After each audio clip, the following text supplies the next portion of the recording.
तुंगभंगा नदी के किनारे के एक गांव था। वहां पर आत्मदेव नाम का एक ब्राह्मण और उसकी पत्नी धुंधली रहती थी। आत्मदेव तो सज्जन था, लेकिन उसकी पत्नी दुष्ट प्रवृत्ति की थी। आत्मदेव बहुत उदास रहता था क्योंकि उसको कोई संतान नहीं हो रहा था और बहुत बार उसने आत्महत्या करने की भी कोशिश किया, लेकिन सफल नहीं हो पाया। लेकिन एक दिन हताश होकर जंगल की तरफ आत्महत्या करने निकल गए आत्मदेव। रास्ते में उन्हें एक ऋषि जी मिले और फिर आत्मदेव ऋषि को अपनी कहानी सुनाकर रोने लगा और उपाय पूछने लगा। ऋषि ने कहा, मेरे पास अभी तो ऐसा कुछ नहीं कि जिससे मैं तुम्हें कुछ दे पाऊं, लेकिन आत्मदेव ने बताया कि उसकी गाय को कोई बच्चा नहीं हो रहा है। और जब आत्मदेव ऋषि को बार बार बोलने लगा तो ऋषि ने उसे एक फल दिया और उसको अपनी पत्नी को खिलाने को कहा और कहा कि 1 साल तक तुम्हारी पत्नी को सात्विक जीवन जीना पड़ेगा। आत्मदेव वह फल लेकर खुशी खुशी घर वापस आकर सारी बात धुंधली को बताता है और उसको वो फल खाने को देता है। लेकिन धुंधली सोचती है अगर बच्चा हुआ तो उसको बहुत कष्ट का सामना करना पड़ेगा। यही सोचकर वह उस फल को नहीं खाए और जाकर सारी बात अपने छोटी बहन को बताई तो उसकी बहन ने उसे एक रास्ता बताया और कहा कि मैं गर्भवती हूँ और मुझे बालक होने वाला है, तू ही लेना उसको और उस फल को गाय को खिला दे, इससे उस ऋषि की शक्ति का भी पता चल जाएगा। धुंधली ने ऐसा ही किया और अपने पति आत्मदेव के सामने गर्भावस्था का नाटक करने लगी और कुछ दिन बाद जाकर अपने बहन से बच्चा लेकर आ गई। आत्मदेव बहुत खुश हुआ, खुशियां मनाए और उस बच्चे का नाम ब्रह्मदेव रखना चाहा, लेकिन धुंधली ने फिर झगड़कर उसका नाम धुंधकारी रखा। और धुंधली ने जो फल गाय को खिलाए थे उसके भी गर्भ से मनुष्य का बालक हुआ जिसके कान लंबे लंबे थे, इसलिए उसका नाम आत्मदेव ने गोकर्ण रखा। दोनों बड़े हो गए, जिसमें धुंधकारी दुष्ट व चांडाल प्रवृत्ति का था तो गोकर्ण सरल स्वभाव का था।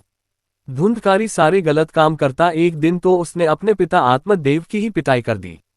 आत्मदेव बहुत दुखी हुआ और अपने दुखी पिता को देख गोकर्ण उनके पास आया और उनको वैराग्य जीवन जीने के लिए कहा और कहा कि संसार में हम बस भागवत दृष्टि रखकर ही सुखी हो सकते हैं। गोकर्ण की बात मानकर आत्मदेव गंगा के किनारे आकर भागवत के 10वें स्कंद का पाठ करने लगे थे और उसी जीवन में उन्हें भगवान श्री कृष्ण की प्राप्ति हो गई थी। समय बीतता गया और एक दिन धुंधली भी धुंधकारी के अत्याचारों को देख दुखी होकर एक कुएं में कूदकर आत्महत्या कर ली। अब धुंधकारी एकदम ही अत्याचारी और दुष्कर्म वाला इंसान बन गया था।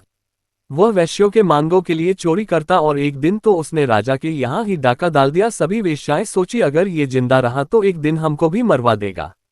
ये सोचकर उन लोगों ने धुंधकारी को बांधकर उसको जलती हुई आग में उसका मुख डालकर तड़पा कर मार डाला। बुरे प्रवृत्ति के होने की वजह से धुंधकारी प्रेत बन गया और वह अपने भाई गोकर्ण को डराने लगा।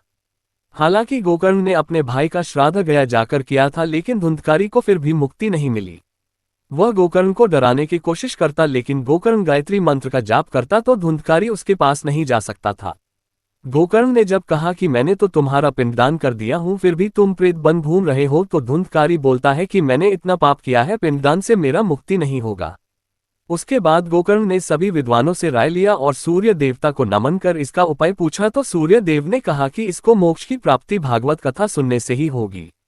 गोकर्ण ने भागवत कथा का आयोजन किया और धुंधकारी एक बांस पर जाकर छिपकर बैठ गया। वहां पर 7 गांठ था, वो वहीं जाकर बैठा था।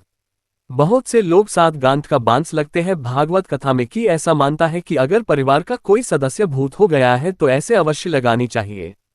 पहले दिन के कथा में पहला गांठ का भेदन हुआ, ऐसे ही दूसरे दिन दूसरे में, ऐसे करके 7 गांठों का भेदन हो गया।